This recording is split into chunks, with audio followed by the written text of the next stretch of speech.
Advancing from the high school level to the college stage in a player's first year can be difficult.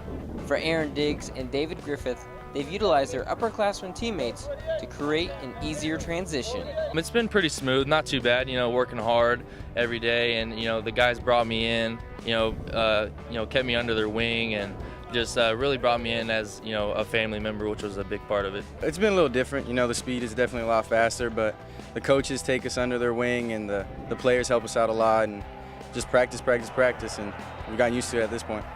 Over the last 2 years, Coach Nielsen and his staff have redshirted most of their true freshmen. However, each year there are a few players who get the opportunity to step up and show their talents right away. For myself, my mindset was to, work hard every day and hopefully get some playing time because, I want to go out there and I want to contribute and help, this team get victories. So. Coming into the season, the coaches told us that they're going to redshirt most of us, even all of us, but, me and a couple of other guys during camp, we just showed what we had, and they believed in us, so we got a chance to play. Since getting on the field this early, both true freshmen have agreed the playing time has helped with getting used to the new level of competition. It's definitely helped me big time, transition to the speed of the game. It's a little quicker than high school, so you got to adjust to that, but it's helped me big time, so I'm ready for it. Mostly speed, the coaches told us that it's going to be a lot faster, even the players told us it's going to be a lot faster.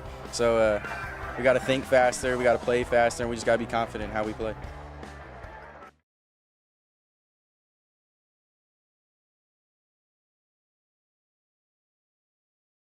Lowest I ever hit was probably a night that I tried to commit suicide driving my car off the road. That was probably the lowest that I've ever been.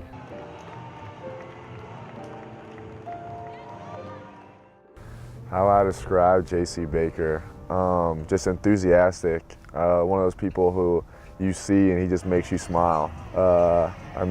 It's really one of those things where you just kind of see him and he just makes your day better. Like we'll be ready for practice and he literally is right across from me, across like the locker room, and I see him every day and we make eye contact and he just kind of gives me one of these and I always give him one of those, and it's just one of those things where we just get each other. He's fun loving. He likes to crack a lot of jokes and he is quiet at first, but once he gets to know you, the nonstop ride act. He likes to just joke around a lot. When he finally broke out of his shells, we do on deck time.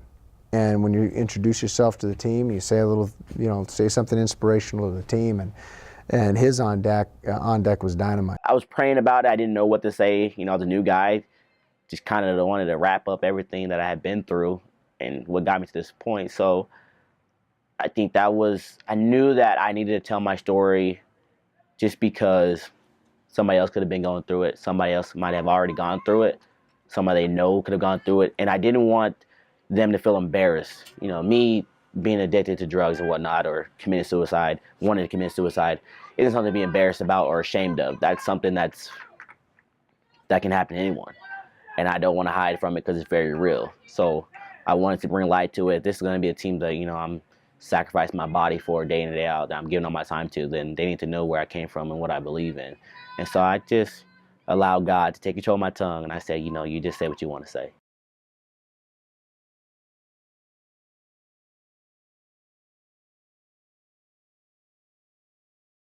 The starting quarterback for the Badgers had an interesting connection with two current Leathernecks on the roster. Both Dallas Nichols and J.C. Baker also play at junior colleges in Arizona, like Tanner McAvoy.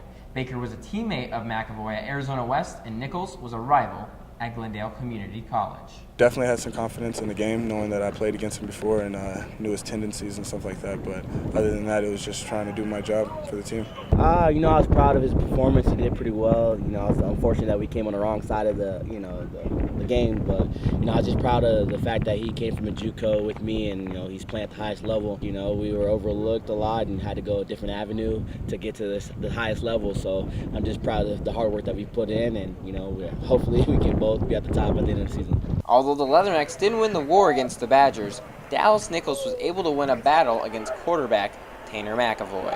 It was great. I didn't get to pick him off the first time we met, so it was amazing to get to actually get one. The second time we actually didn't get the dub this time, but he's a great guy. He's a great quarterback, knows how to lead his team, so we tried hard and we played hard. Over the past 2 years, Arizona has become somewhat of a farming system for Western Illinois football, as in 2 years the Leathernecks have a total of 6 players who have transferred from a junior college in Arizona to WIU. Yeah, it was a big reason why I came here to WIU. I mean, it helped a lot knowing that there's a lot of people from back home, and it helps me out. I mean, we can always bring up old times talking about back home, and it never feels like we're too far away. It just shows that no matter where you're from, if you can play ball, you can get recruited. Being in Arizona, while I was in Arizona, we didn't have a lot of rep for football, good football players. So now that people are getting recruited, it's a good hire. Just let you know that Arizona is about to be put on the map. Last year, all 3 of the players who transferred to Western were from a different community college located in Arizona. However, this year 2 of them came from Glendale Community College, where Nichols is from.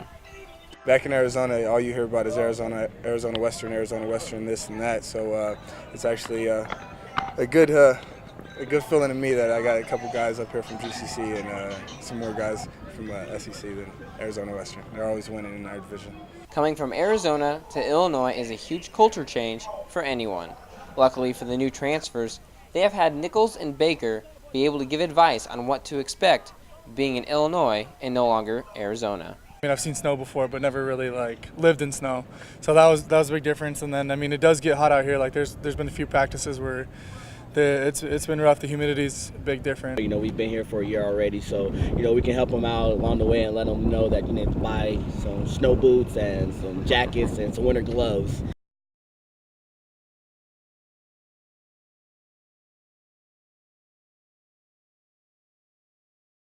This weekend, the Leathernecks will take on the North Dakota State Bison. Even though these 2 teams are conference foes, they haven't played each other since 2011, and a lot has happened since 2011. The Bison have won 3 national championships in that time period, and so this week I talked to a couple players who are part of the 2011 team that played North Dakota State. We were struggling back then, they were struggling back then, and they turned it around, and they're doing well now. I think we're turning around here. We just been slipping a little bit with the games, but I think once we get like a certain edge, then we'll be able to come out with wins. They're 3-time champs now.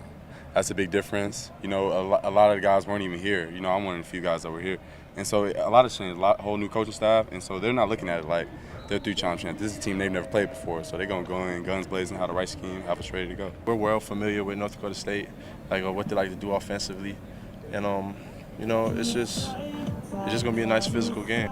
Not often does a school schedule the best of the best to play in the homecoming game. Some may see the matchup against the Bison as a negative. However, for the Leathernecks, they see it as an opportunity. Anytime you get to face the #1 team in the nation, that gives you a chance to show your level of play. And that's all we can do. We can show our level of play and try and dominate this game and come out on top. It helps us to realize that, we're able to come out and, if we, compete and win, we have a good chance at conference championship. Oh yeah, I've been waiting for this chance for 3 years.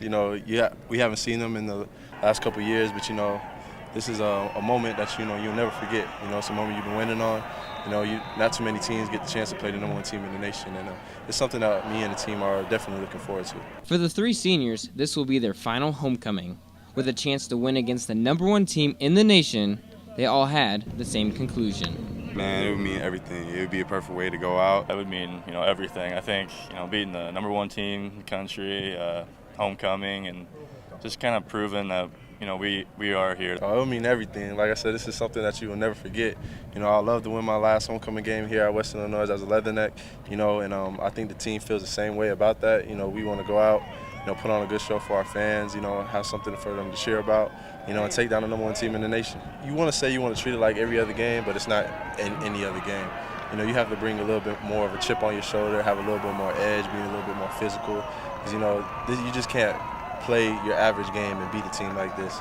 You got to pretty much give more than what's expected.